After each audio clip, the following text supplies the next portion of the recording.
Est-ce que vous savez que le diable voudrait tout faire pour fermer les églises qui sont fidèles à la parole? Combien le savent? Le diable fait tout pour fermer les églises qui sont fidèles à la Bible.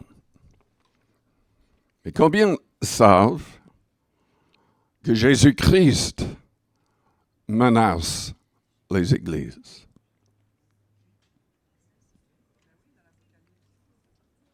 Combien de personnes savent que Jésus-Christ lui-même menace des églises? Si vous lisez dans l'Apocalypse, chapitres 2 et 3, le Seigneur s'est adressé à 7 églises. Il a demandé à 5 de ces églises de se repentir. Il a menacé que ces églises seraient fermées. Il n'y avait que 2 églises qui étaient en règle avec Dieu. Je voudrais que vous écoutiez un message qui était mis dans mon messagerie sur Facebook.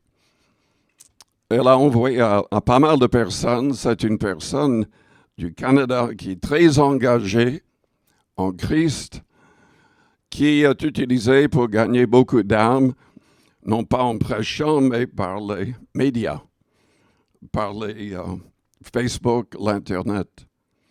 Je voudrais que vous écoutiez ce qu'elle a à dire. Elle était en train de louer Dieu chez elle, et ensuite saisie par la présence du Christ, et très troublée.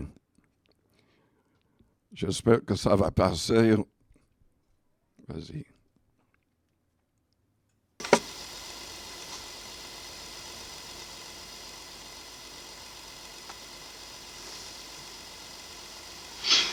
Bonjour Faiza, comment vas-tu? Je sais que tu vas bien par la grâce de Dieu, mais moi ça va pas. J'ai un message très très important que tu dois faire passer à tout enfant de Dieu. Ce matin, j'étais là, couchée sur mon lit, j'ai adoré mon Dieu, je chantais une chanson comme d'habitude. Et voilà Dieu qui me parle. La voix de Dieu me parle et me dit, Bénédicte, c'est bien de m'adorer, c'est bien de chanter pour moi. Mais pendant ce temps, le diable est en train de frapper. Il est en train de gagner des âmes. Tous ces âmes qui meurent ne viennent même pas à moi. Tous ces âmes qui meurent ne viennent même pas à moi. Tous ces âmes qui meurent ne viennent même pas à moi. Et vous, finalement, les chrétiens, vous faites quoi? Vous ne pensez qu'à vous. Vous ne pensez même pas aux âmes. Il y a beaucoup, regarde les cris, des pleurs, des cris là-bas. Le diable est en train de gagner. Tous ces âmes qui meurent ne viennent même pas à moi. Vraiment, s'il te plaît, ne garde pas le message là pour toi. Oh. Il faut que on m'a demandé de faire, Dieu m'a dit, de faire passer le message à tout enfant de Dieu, de ne pas garder ça pour moi. En tout cas, s'il te plaît, ma soeur, fais passer le message. Dieu est vraiment en colère contre nous. Il est vraiment en colère. Il est vraiment en colère. Les morts, il y a tant de morts. Mais dans ces morts-là, il n'y a pas des âmes qui vont à Dieu. S'il te plaît, fais passer le message. Ne garde pas ça pour toi. Dieu est vraiment en colère contre nous. Dieu est vraiment en colère contre nous. S'il te plaît, fais passer le message. Vraiment.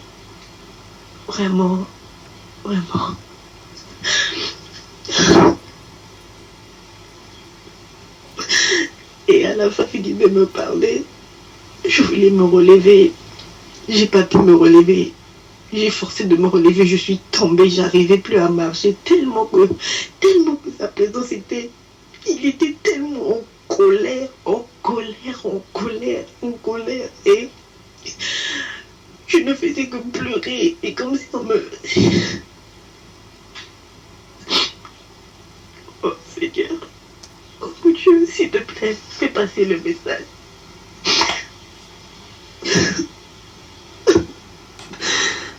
Oh Dieu. Oh Seigneur.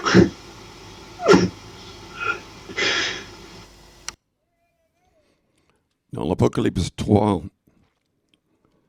Jésus-Christ a dit à l'église de Laodicée,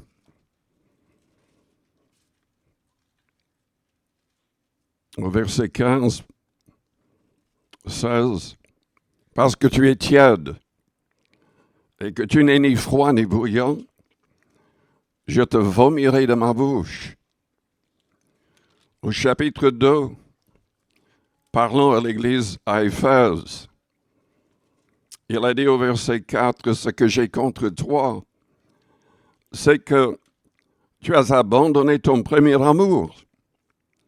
Souviens-toi donc d'où tu es tombé. Repens-toi et pratique tes premières œuvres. Sinon, je viendrai à toi et j'ôterai ton chandelier de sa place, à moins que tu ne te repentes. » Dans Jean chapitre 15, Jésus-Christ a dit au verset 5, « Je suis le cep, vous êtes les sarments. Celui qui demeure en moi et en qui je demeure porte beaucoup de fruits, car sans moi, vous ne pouvez rien faire. Si quelqu'un ne demeure pas en moi, il est jeté dehors, comme le sarment, et il sèche, puis on ramasse les sarments, on les jette au feu, et ils brûlent. » Quand Jésus-Christ, dans l'Apocalypse, demandait à l'Église à Éphèse de se repentir et de pratiquer ses premières œuvres, cette Église, si vous vous souvenez, a été commencée par l'apôtre Paul. Dans Acte 19, il a trouvé 12 hommes qui étaient déjà baptisés par Jean-Baptiste, mais non pas selon ce que le Christ avait dit dans Matthieu 28. Donc, il les a rebaptisés selon le commandement de Christ. Il leur a imposé ses mains. Tous ont parlé en langue, ont prophétisé, et pendant 2 années, il est resté formant ces hommes, les envoyant. Tous les jours, d'autres venaient, il les formait. Et la Bible indique que l'Asie mineure a été évangélisée dans l'espace de ces 2 années. Parce que tous les membres de l'Église étaient engagés pour gagner des âmes. Jésus-Christ a dit, « Suivez-moi et je vous ferai pêcheurs d'hommes. » Écoutez-moi bien. Si on n'est pas pêcheur d'hommes, on ne suit pas le Seigneur. On suit ses propres intérêts, ses propres ambitions, ses propres plans. Si on ne cherche pas des âmes, on n'est pas en train de suivre le Seigneur. Et il n'est même pas votre Seigneur. Il n'est pas notre Seigneur. Si nous ne cherchons pas les âmes. Jésus-Christ a menacé 5 des 7 églises. Et il y a des théologiens qui croient que ces 7 églises représentent différentes époques de l'histoire. Mais d'autres croient qu'à travers les âges, cette Église représente des églises qui existaient et qui existent encore. En tout cas, il est très clair que dans le monde actuel, nous voyons toutes les églises, sortes d'églises, représentées par ces 7 églises. Et nous constatons que Jésus-Christ menace les églises qui deviennent indifférentes est infructueuse. Nous sommes ensemble. Nous devrions travailler ensemble pour gagner des âmes. L'Église n'est pas un club social. Ce n'est pas un endroit pour se relaxer, se reposer.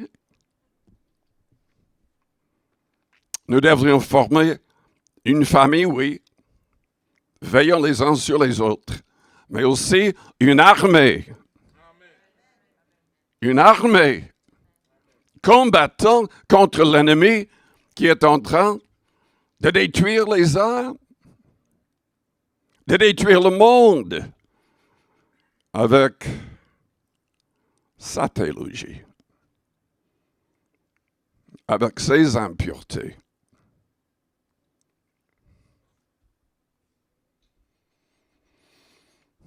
Le Seigneur nous appelle à travailler. Et pas uniquement à travailler, mais à la fin de 1 Corinthiens 15, au verset 58, la Bible nous dit « Travaillez de mieux en mieux à l'œuvre du Seigneur ». Sachant que notre travail ne sera pas en vain. Dans Jean 15, le Seigneur a dit au verset 7, « Si vous demeurez en moi, et que mes paroles demeurent en vous, demandez ce que vous voudrez, et cela vous sera accordé. Si vous portez beaucoup de fruits, c'est ainsi que mon Père sera glorifié et que vous serez mes disciples. » Est-ce que vous portez beaucoup de fruits? Il y a deux sortes de fruits. Il est le fruit de l'esprit. Selon Galates 5, au verset 22, le fruit de l'esprit, c'est l'amour. Le Seigneur a dit, aimez-vous les uns les autres comme je vous ai aimés. Sommes-nous prêts à donner nos vies pour que des âmes soient sauvées? Jésus a donné sa vie. Le fruit de l'esprit, c'est l'amour, la joie, la paix, la patience, la bonté, la bénignité, la fidélité, la douceur, la tempérance, ou comme c'est traduit dans certaines Bibles, la maîtrise de soi. Est-ce que vous êtes maître de vous-même parce que le Saint-Esprit contrôle votre cœur et votre vie? Le verset 24 dit, ceux qui sont à Jésus-Christ, c'est-à-dire qui lui appartient réellement, ont crucifié la chair avec ses passions et ses désirs. Quelles sont ses passions, ses désirs? Au verset 19, nous lisons les œuvres de la chair sont manifestes. Ce sont l'impudicité ou l'immoralité sexuelle dans toutes les formes. L'impureté au niveau du corps ou des pensées. La dissolution, c'est l'impureté liée à la cupidité. L'idolâtrie, la magie ou tout ce qui touche à l'occultisme. Les inimitiés, les querelles, les jalousies, les animosités, les disputes, les divisions, les sectes, l'envie, l'ivrognerie, les excès de table et les choses semblables. La drogue, la cigarette et bien d'autres choses. Je vous dis d'avance, comme je l'ai déjà dit, que ceux qui commettent de telles choses n'hériteront point le royaume de Dieu. Nous devons porter ce fruit en abondance. Mais Jésus ne parlait pas uniquement de ce fruit-là. Il parlait surtout du fruit du juste. Dans Proverbe 11, au verset 30, la Bible dit, le fruit du juste est un arbre de vie. Le sage s'empare des âmes. Sommes-nous un arbre portant du fruit? Est-ce que nous aidons d'autres à se convertir pour devenir des arbres qui portent du fruit. Jésus-Christ parlait surtout de cette sorte de fruit. Parce qu'il a dit à ses disciples qu'il allait les envoyer porter du fruit. On n'a pas besoin de se déplacer pour manifester le fruit de l'esprit. Mais nous avons besoin de se déplacer pour gagner des âmes. Suivez-moi et je vous ferai pêcheurs d'hommes. Nous ne serons pas sauvés si nous ne suivons pas le Seigneur. Nous suivons le Seigneur aujourd'hui en suivant son esprit. Selon Romains 8, au verset 9, si quelqu'un n'a pas l'esprit du Christ, il ne lui appartient pas. Le verset 14 de Romains 8 dit que les vrais enfants de Dieu, les vrais fils de Dieu, sont conduits par son esprit. Mais le Seigneur, il menace les églises qui restent dans l'indifférence, qui ne cherchent pas vraiment les âmes. Est-ce que vous comprenez que nous sommes l'Église? Chaque personne qui vient fait partie de son Église. Nous sommes tous responsables de suivre le Seigneur et de gagner des âmes.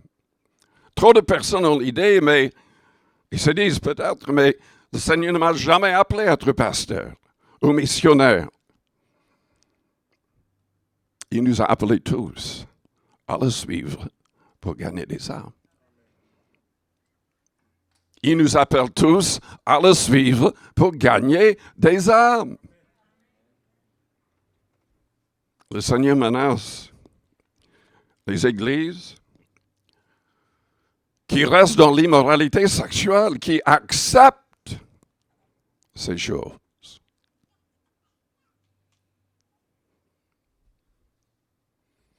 Il menace les églises qui acceptent ce qu'il appelle des abominations. Il menace les églises qui sont dans l'idolâtrie. Il y avait une église, 2 églises, qui avaient des groupes dedans qui mangeaient des choses sacrifiées aux idoles. Et l'immoralité était même enseignée dans 2 de ces églises. Enseignée. Comme ne pas étant contre la parole. Qu'est-ce que nous avons à notre époque? Uniquement en Amérique du Nord, il y a 3500 églises et unions d'églises qui prêchent que l'immoralité sexuelle n'est pas un péché.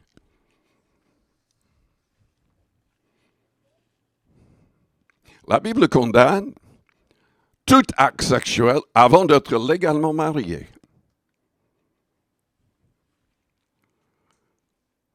La Bible condamne l'adultère, de coucher avec quelqu'un qui est marié. La Bible condamne l'homosexualité, comme le lesbianisme ou le fait de coucher avec des bêtes. Tout ça, c'est l'impudicité. Et la Bible dit, au bout, il y aura les temps de feu. Il y aura le châtiment éternel, à moins qu'il y ait une pleine repentance et on rejette ces choses. Le Seigneur menace des églises. Il menace ceux qui enseignent. Il a enseigné que le remariage après un divorce était un adultère.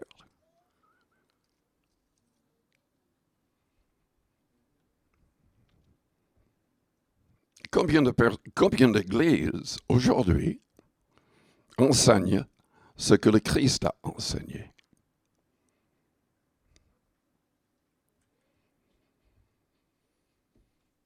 L'idolâtrie.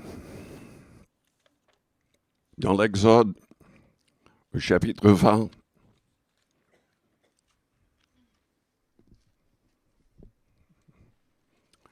l'idolâtrie est condamnée même dans les 10 commandements. Et au verset 23, Nous lisons en plus, vous ne ferez point des dieux d'argent et des dieux d'or pour me les associer. Vous ne vous en ferez point. Dans le Deutéronome, au chapitre 16, au verset 21, nous lisons, tu ne fixeras aucune idole de bois à côté de l'autel que tu élèveras à l'Éternel ton Dieu. Tu ne dresseras point des statues qui sont en aversion à l'Éternel ton Dieu.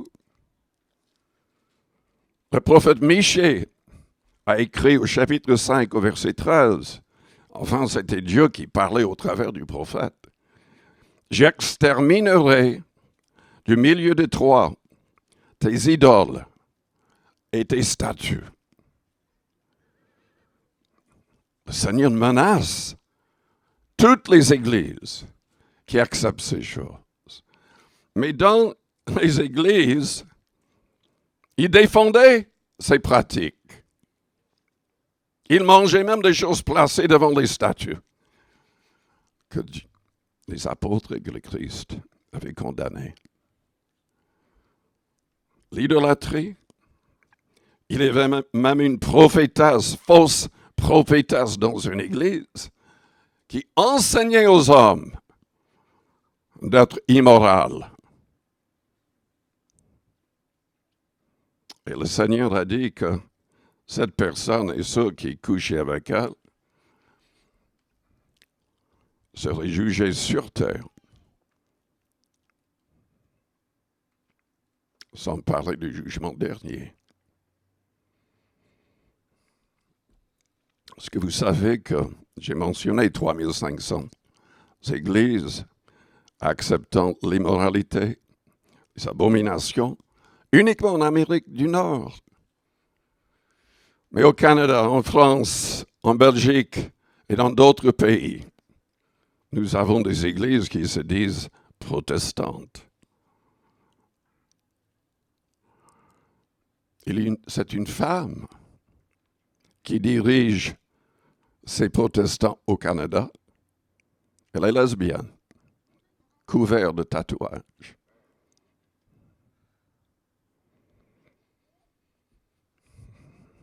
La Bible est très claire. Vous n'avez qu'à lire Romains chapitre 1er ou en Corinthiens 6. Les fornicateurs, les adultères, ceux qui se livrent à des actes d'homosexualité. Comprenez bien, n'importe qui peut être tenté. Le diable peut planter en nous toutes sortes de désirs terribles. Mais c'est à nous, au nom de Jésus-Christ, de les chasser et d'obéir à la parole de Dieu. Les gens ne sont pas nés adultères ou meurtriers ou quoi que ce soit d'autre. On apprend ces choses, on accepte ces choses au niveau de nos pensées et on se livre aux actes après. Si nous voulons sauver nos âmes, nous allons nous aligner avec la parole de Dieu et non pas avec ce que d'autres disent ou font. Jésus-Christ menace de telles églises et de tels chrétiens. Il menace les églises qui ne sont pas fidèles à la saine doctrine. Nous ne pouvons pas ajouter aux doctrines de la Bible. Nous n'avons pas le droit de pratiquer ou d'accepter des manifestations qui sont soi-disant de l'esprit si nous ne voyons pas ça dans le Nouveau Testament. Si nous ne voyons pas où le Christ ou les apôtres ont accepté de telles choses. Car selon 2 Jean, chapitre 1er, au verset 9, la Bible dit, si quelqu'un ne demeure pas dans la doctrine du Christ, mais va plus loin, cette personne n'a point Dieu. Selon Galates, chapitre 1er, Si quelqu'un altère le message de l'Évangile, ajoutant quelque chose, retranchant quelque chose, cette personne sera anathème, damné et maudit pour l'éternité. Selon 1 Corinthiens 15, le premier verset, Paul a parlé de l'Évangile, ce qui est à la base de l'Évangile. Il a dit, mais si tu n'acceptes pas, si tu ne restes pas dans ce contexte de l'Évangile, votre foi sera vaine. Ce n'est pas assez de croire. Nous devons croire selon ce que les apôtres ont écrit. Mais la Bible dit que dans les derniers temps, l'Église ou les Églises, la plupart tomberaient dans un état d'apostasie, ne suivant plus ce qui est écrit dans le Nouveau Testament. Il y a des gens qui enseignent, mais nous avons l'Esprit. L'Esprit nous dit de faire ceci, de faire cela. Ce n'est pas l'Esprit du Christ qui vous dit d'aller plus loin que ce qui est dans le Nouveau Testament. J'ai dit que ce n'est pas l'Esprit du Christ qui nous pousse dans ce sens-là. Mais la Bible parle et nous met en garde contre des esprits de séduction, contre des doctrines de démons dans les derniers temps. Je n'aurais jamais imaginé, il y a 30 ans, ce qui se passe aujourd'hui. Avec toutes les personnes se disant chrétiens, avec toutes les églises se disant du Christ qui sont tellement éloignés de la sainte doctrine. C'est le Christ lui-même qui menace de tels chrétiens et de telles églises. Nous devons rester fidèles à la sainte doctrine. Et ça va très très loin. J'en ai parlé dans un autre message, mais Jude a dit ceci. Il n'y a qu'un seul chapitre au verset 3. Il a dit, bien-aimés, comme je désirais vivement vous écrire au sujet de notre salut commun, je me suis senti obligé de le faire afin de vous exhorter à combattre pour la foi qui a été transmise aux saints une fois pour toutes. C'est-à-dire, le message que nous avons dans le Nouveau Testament, c'est pour tout le monde, dans tous les âges. Il n'y a rien à ajouter. Nous ne pouvons rien enlever. Nous devons aligner nos vies avec ce qui est écrit.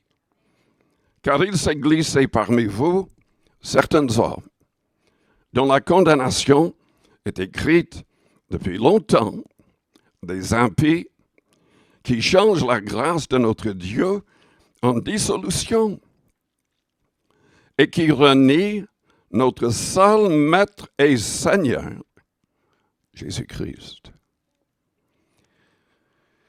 Aujourd'hui, les gens parlent d'écuménisme. C'est quoi l'écuménisme? Pour moi, on vient de lire ce que c'est. C'est le fait de renier notre seul Maître et Seigneur, Jésus-Christ. Jésus-Christ a dit quoi? Nul ne vient au Père que par moi.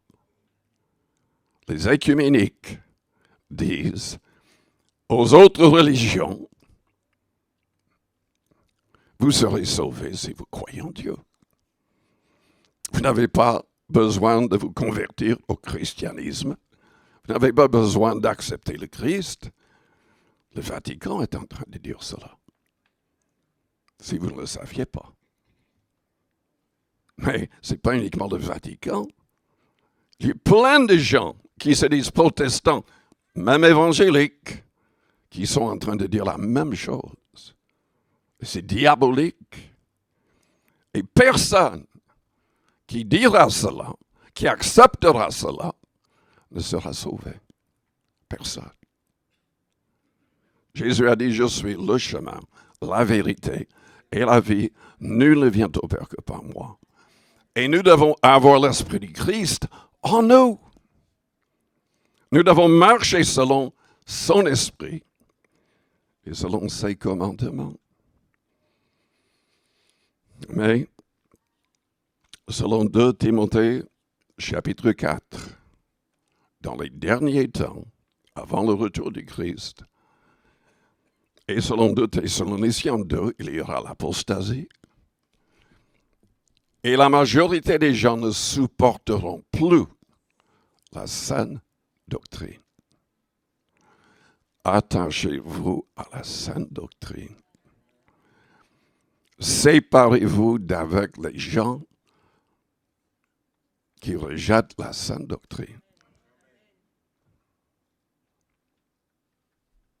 Je ne travaille pas avec tout le monde qui se dit chrétien. Je ne travaille pas avec n'importe quelle église. Les apôtres n'acceptaient pas n'importe qui. Ils exigeaient des lettres de recommandation si quelqu'un voulait se joindre à leurs églises. Il y avait des gens qui venaient se disant apôtres, prophètes et d'autres. Et même, vous pouvez lire qu'une des églises mentionnées dans l'Apocalypse savait comment juger et rejeter les faux prophètes. Paul, dans 2 Corinthiens 11, était obligé de faire face à de faux apôtres qui changeaient le message dans les églises qu'il avait commencées. Et il n'a pas dit, ce sont simplement de petites différences. Il faut être tolérant. La tolérance est du diable. Je dis la tolérance est du diable. Nous ne pouvons pas être tolérants. Nous devons vivre selon les commandements du Christ.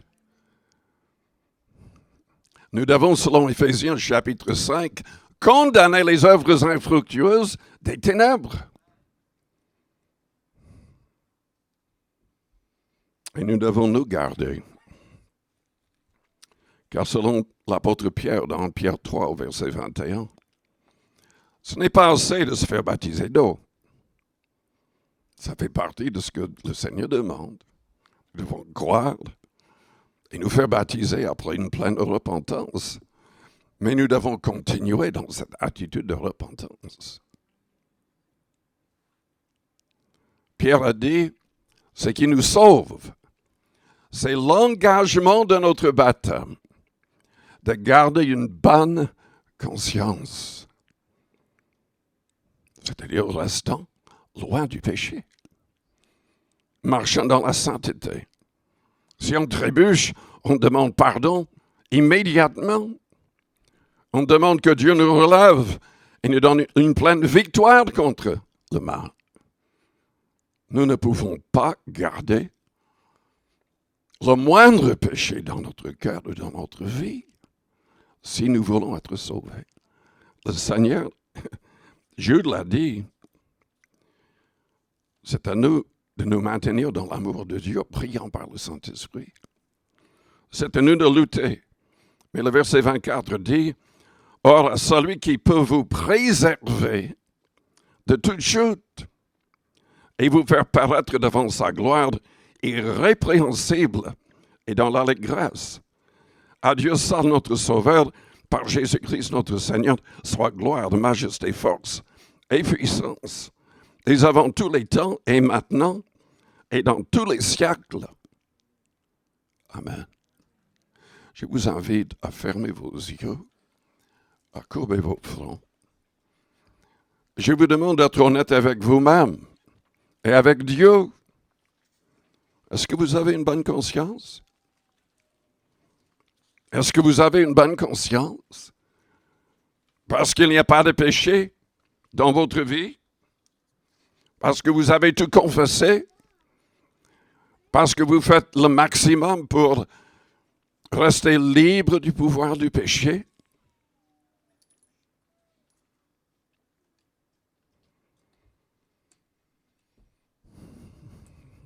Si vous n'avez pas une bonne conscience, Le Seigneur vous appelle à vous repentir. Le Seigneur est toujours prêt à nous pardonner, à nous purifier. Mais uniquement si on est vraiment sincère. Uniquement si nous faisons le nécessaire pour être en règle, pour réparer nos torts dans la mesure du possible. Pendant que les yeux restent fermés, les fronts courbés.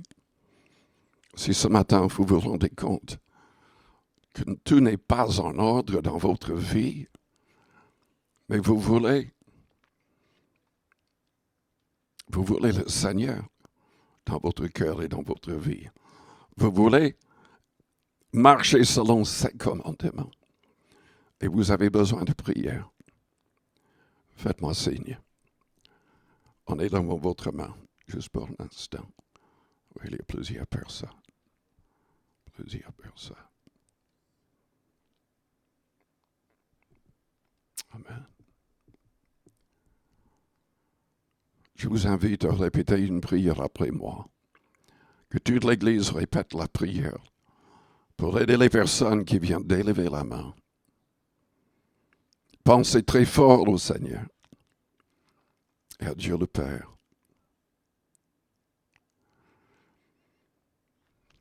Père, j'ai besoin de ton pardon. Je reconnais que tous les hommes sont pécheurs. J'ai péché contre toi. Je désire que tu me pardonnes, mais aussi que tu me délivres. Que tu changes mon cœur et mes désirs. Que tu me donnes la force de chasser toutes les pensées mauvaises. Je désire que uniquement des paroles qui te glorifient sortent de ma bouche.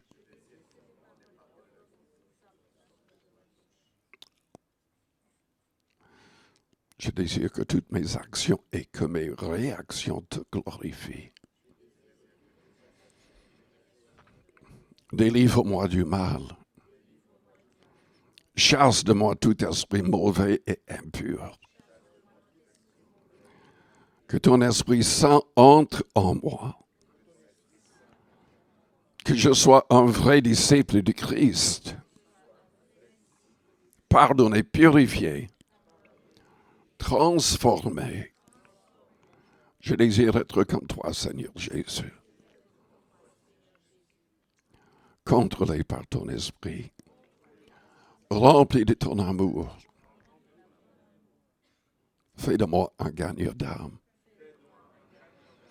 Que je ne vive plus pour moi-même, mais pour toi et pour les âmes. Que je puisse porter beaucoup de fruits.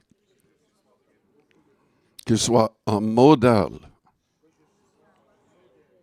de foi, de pureté et d'amour. Là, à votre place, priez à votre manière. La Bible dit, si nous confessons nos péchés, il est fidèle et juste pour nous pardonner et pour nous purifier de toute iniquité. Priez sincèrement dans votre cœur.